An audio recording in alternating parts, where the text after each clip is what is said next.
Hello नमस्कार दोस्तों, we should know it में आपका एक बार फिर से स्वागत है। आज की वीडियो एक डिफरेंट टॉपिक पे है, स्टडी से थोड़ा सा असाइड। ये था कि आपको पता है पहले मैं एडवोकेसी भी कर चुका हूँ 1.5-2 साल। तो कुछ क्लाइंट्स थे, उन्हीं में से एक क्लाइंट था जिसने एक इंटरकास्ट मैरिज की थी। और उसने मुझसे पूछा कि सर ये 10 लाख रुपए राजस्थान जो गवर्नमेंट दे रही है इंटरकास्ट करने पे, क्या वो सही है, कैसे मिलेंगे। उसने मुझसे काफ़ी प्रोसेस पूछी।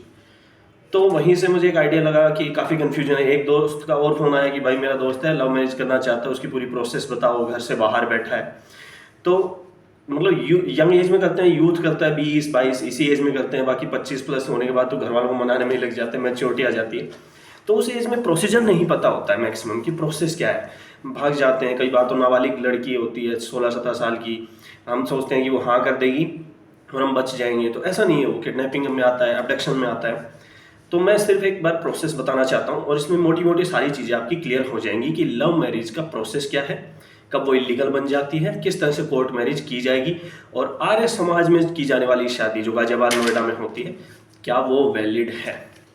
तो सबसे पहले मैं बता दूं कि जो इंटरकास्ट मैरिज होती है, देखिए कास्ट टू कास्ट मैरिज होने वाली, ये सब तो हिंदू मैरिज एक्ट के तहत है ही। हमारी इंटरकास्ट मैरिज होगी, इंटर रिलीजन मैरिज होगी, फॉरेनर्स के साथ भी होने वाली होगी, जिसमें मतलब रिलीजन वगैरह छोड़िए, सिटीजनशिप भी डिफरेंट हो जाती है।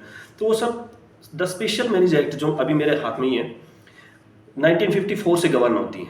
तो इसका मोटा मोटा प्रोसेस मैं आपको बताने वाला हूँ स्पेशल मैरिज एक्ट से, ना कि हिंदू मैरिज एक्ट से। तो मान लीजिए एक लड़का है और एक लड़की है जो लव मैरिज करना चाहते हैं। तो सबसे पहली जो वैलिड कंडीशन ये है कि लड़का 21 साल का हो कम से कम, और लड़की 18 प्लस की हो। हाल ही में एक रिसेंट जजमेंट भी आया था कि लड़कियों के लिए भी उस एज को 21 कर दिया गया था कि समानता का अधिकार, बट वो अभी इन्फोर्स में हुआ है नहीं हुआ मेरा एकदम क्लियर नहीं है। तो 21-18 मैं बताऊंगा क्योंकि मुझे एक्ट में जजमेंट में वो चीज़ मिली नहीं। तो 21-18 लेकर के हम चलते हैं। सेकेंड, प्रोहिबिटेड रिलेशनशिप नहीं होना चाहिए। देखिए इंटरकास्ट और इंटर रिलीजन और प्रोहिबिटेड रिलेशनशिप आप समझते हैं, इंटर रिलीजन वगैरह में तो पॉसिबल भी नहीं है, फिर भी इन्होंने दे दिया कि प्रोहिबिटेड ना हो, यानी भाई बहन ना हो, गोत्रज ना हो, सहोदर ना हो। ये सब हिंदू एक्ट में आपको मिल जाएंगे, सहोदर की डेफिनेशन वगैरह। सहोदर मतलब एक ही पेट से, माँ एक हो बाप अलग हो तो भी नहीं हो सकते, बाप एक हो माँ अलग हो तो भी नहीं हो सकते, इस तरह की कुछ चीज़ें दी हुई हैं, एकोदर सहोदर वगैरह सब कुछ। तो प्रोहिबिटेड में ना नहीं होने चाहिए, तभी आप मैरिज कर सकते हैं। अब 21-18 के होने बाद अब लव मैरिज अगर करनी है तो किस तरह से कर सकते हैं और कहाँ कर सकते हैं। हो सकता है लड़का दिल्ली का हो, लड़की हरियाणा में किसी शहर की रहने वाली हो, लेकिन वो भाग करके बेचारे डर के मारे कहीं चले जाते हैं, राजस्थान में आ जाते हैं, जयपुर में आ सकते हैं। तो हाँ, वो जयपुर में भी लव मैरिज कर सकते हैं, जहाँ रहते हैं तो वहाँ कर ही सकते हैं, जयपुर में भी। लेकिन अगर वो अदर कहीं जगह करते हैं जहाँ की वो रेजिडेंशियल नहीं है, कंटिन्यू नहीं रह रहे हैं, तो फिर उनके लिए प्रोसेस है, यानी अगर दूसरी जगह जाते हैं तो कम से कम 30 दिन उनको रहना पड़ेगा, उसके बाद ही वो अप्लाई कर सकते हैं। यानी 30 दिन आप रेजिडेंस का अपना प्रूफ दो, पुलिस के थ्रू दो या किसी को भी दो, आप जाके अपना नोटिफाई करवा दो कि हम यहाँ रहना चाहते हैं। अब किसको अप्लाई होगा, देखिए मैरिज रजिस्ट्रार अलग होते हैं, जैसे जमीन के रजिस्ट्रार वगैरह होते हैं। अगर नहीं भी हो तो आप एसडीएम के यहाँ ऑफिस में चले जाइए, वहाँ उनको अप्लाई कर दीजिए, क्योंकि उन्हीं को पावर दी गई होती है। ज़्यादातर छोटी जगह, बड़ी सिटीज़ में ही कहीं आपको मैरिज रजिस्ट्रार मिलेंगे, छोटी मोटी जगह एसडीएम को ही मैरिज रजिस्ट्रार दिया गया है, या कलेक्टर जहाँ पे बैठते हैं कलेक्टर को ही दिया गया है, मेन तहसील में जो बैठते हैं डिस्ट्रिक्ट में कलेक्टर। तो वहाँ जाके आपको एक फॉर्म भरना होता है, नोटिस होता है वो कि सर हम शादी करना चाहते हैं। उसके सारे फॉर्म आपको द स्पेशल मैरिज एक्ट में मिलेंगे, मैं आपको डिस्क्रिप्शन में इसके फॉर्मेट्स वगैरह डाल दूंगा कि किस तरह से आपको ये अप्लाई करना होगा। इसकी मोटी मोटी चीज़ भी वैसे कोई इंपॉर्टेंट नहीं है, एक नोटिस है कि to the marriage registrar district वगैरह, we hereby give you notice that a marriage under is intended to be solemnised between us within next 3 months, कि हम अगले 3 महीने में शादी करना चाहते हैं। और आपकी मैरिज में ये सारी कंडीशन डाली जाएंगी, आपकी एज क्या है, आपका ऑक्यूपेशन क्या है, आप कहाँ रहते हैं, परमानेंट प्लेस क्या है, यहाँ पे कितने दिन से रह रहे हैं, आप अनमैरिड होने चाहिए, आप मतलब स्पाउस आपका कोई होना नहीं चाहिए, यानी प्रोहिबिटेड में नहीं होना चाहिए, आपका कोई और पति पत्नी जिंदा है फिर भी आप दूसरी शादी ना करें, ये कंडीशन आपको सारी लिखनी पड़ेगी। और जाके आप अपने दोनों के साइन करके ये नोटिस दे दीजिए। ये नोटिस देने के बाद 30 दिन का आपको वेटिंग पीरियड वहां से मिलेगा मैरिज रजिस्ट्रार की तरफ से। 30 दिन का वेटिंग पीरियड क्यों होता है, ये इसलिए होता है कि किसी को कोई ऑब्जेक्शन हो सकता है आपने इसमें कोई इन्फॉर्मेशन झूठी दी हो तो उसके खिलाफ कोई ऑब्जेक्शन कर सके। तो ये नोटिस की एक कॉपी पब्लिश कर दी जाती है। पब्लिश किसमें, सिर्फ नॉर्मली, यानी उस मैरिज रजिस्ट्रार के ऑफिस के नोटिस बोर्ड पे इसकी एक कॉपी लगा दी जाएगी, कोई भी आके ऑब्जेक्शन कर सके। अब आप ये सोच रहे हैं कि हम तो कहीं बहुत दूर जाके शादी कर लेंगे, वहाँ नोटिस बोर्ड कौन देखने आएगा। देखिए आप दिल्ली के रहने वाले हैं बॉय, लड़का हरियाणा में किसी सिटी का रहने वाला है, महेंद्रगढ़ डिस्ट्रिक्ट का रहने वाला है, और आप शादी जयपुर में आके कर रहे हैं, तो जहाँ के आप लोकल रहने वाले हैं ना, उन जगह के मैरिज रजिस्ट्रार को एक कॉपी ये मैरिज रजिस्ट्रार सेंड करेंगे। यानी दिल्ली के जिस जुरिसडिक्शन में आप रहते हैं और महेंद्रगढ़ हरियाणा में जहाँ आप रहते हैं, दोनों जगह नोटिस बोर्ड पे भी एक एक कॉपी लगा दी जाएगी, है ना। तो लोकल लोगों को भी इन्फॉर्मेशन मिल जाती है, कोई जानने वाले वालों को मिल जाता है। तो 30 दिन के अंदर कोई ऑब्जेक्शन नहीं आता। अगर ऑब्जेक्शन आएगा उसकी इंक्वायरी भी 30 दिन में की जाएगी, सही है गलत है। अगर गलत मतलब निकलता है तो आपकी शादी करवा दी जाएगी, सही निकलता है तो उसके खिलाफ आप अपील में भी जा सकते हैं, अपील आपकी डिस्ट्रिक्ट कोर्ट में होगी। तो वो प्रोसेस अलग है। अभी हम सोचते हैं कि ऑब्जेक्शन नहीं हुआ 30 दिन, तो उसके बाद आपकी शादी करवा दी जाएगी, मैरिज रजिस्टर में आपकी एंट्री करवा दी जाएगी। वहाँ पे आप दोनों एक फिक्स फॉर्मेट में डिक्लेरेशन देंगे दोनों, तो दोनों की डिक्लेरेशन भी इसमें फिक्स है। इस एक्ट में दी गई है कि ये ब्राइड ग्रूम की तरफ से है कि I am at the present time unmarried, I have completed my 21 years of age, I am not related to in prohibited relationship, ये सारी कंडीशन लिखी गई हैं। इसी तरह ब्राइड के लिए भी ये सब है कि मैं प्रोहिबिटेड रिलेशनशिप में नहीं हूँ, मैं बालिग हूँ, मैं अनमैरिड हूँ और मैं इनसे शादी करना चाहती हूँ बिल्कुल सही तरीके से, लीगल तरीके से।